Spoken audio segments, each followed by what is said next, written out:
Welcome to another Football Manager experiment here on Boss United FM.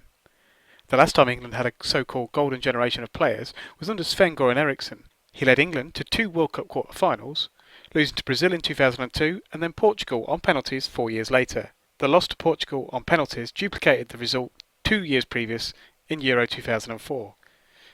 Could Sven roll back the years and take the current England team to Euro 2020 glory? Let's take a look. Okay, well, it looks like Sven, he only lasted a year and a half, retired from management on the 28th of December 2020, but what does stand out is on this right hand side it does say Cup wins 1. Sven has brought glory back to England with a Euro 2020 victory.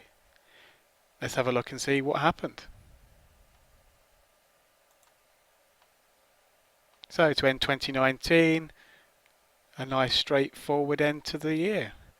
Victory over Zambia in a friendly, then Czech Republic, goals from Rashford and Maddison, Bulgaria, Kane, Ali and then Trent Alexander-Arnold, home to Kosovo through Dele Alli and Jadon Sancho, and then Montenegro with a couple from Harry Kane.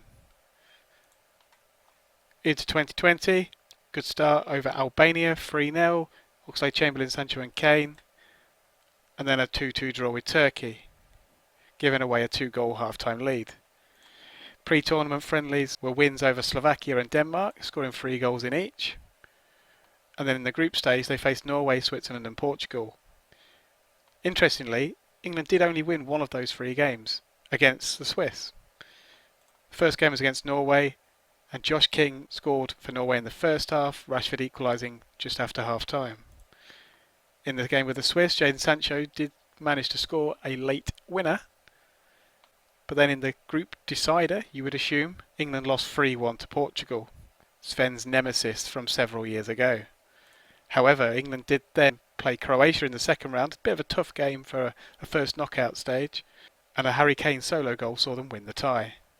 They then replayed against Portugal and managed to turn it around completely with a 5-1 victory.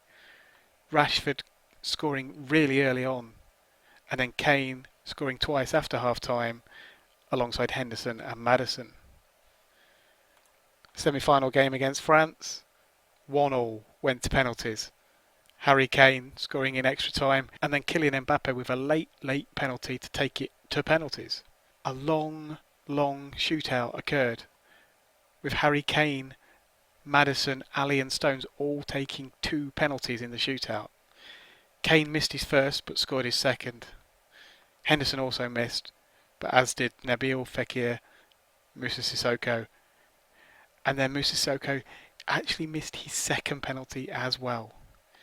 This took England into the European Championship final of 2020 against Norway, another team they faced in the group stage and failed to beat. And yet again they've turned it around to score 5 goals thanks to Eric Dyer, an own goal, Ross Barkley, Alex Oxlade-Chamberlain and Marcus Rashford in front of 90,000 at a sold-out Wembley. Sven then carried on his career just through the European Nations League, losing to France home and away, but beating Sweden and Iceland in the other 4 fixtures. This meant that England didn't progress into the finals of the Nations League. If we go back to the managerial list, we'll see that Marcelino actually took over from Sven in January 2021. He didn't even last 2 years until he resigned. And amazingly, Jose Mourinho then took on the mantle of England manager in December 2022. Jose only lasted 1 year, 200 days. But however, if you look in the history, he has won the Nations League for England. Let's take a look at that season. Beating Germany in the semi-final and then Italy in the final. Current England manager is now Mark Warburton. He's been in the job for just 8 days. But the big story is that Sven has come back and he's done better than ever before. A first major tournament final and victory since 1966. Good old Sven. If you've enjoyed this content, please click the like button, and for more videos, please subscribe. Thank you very much for watching.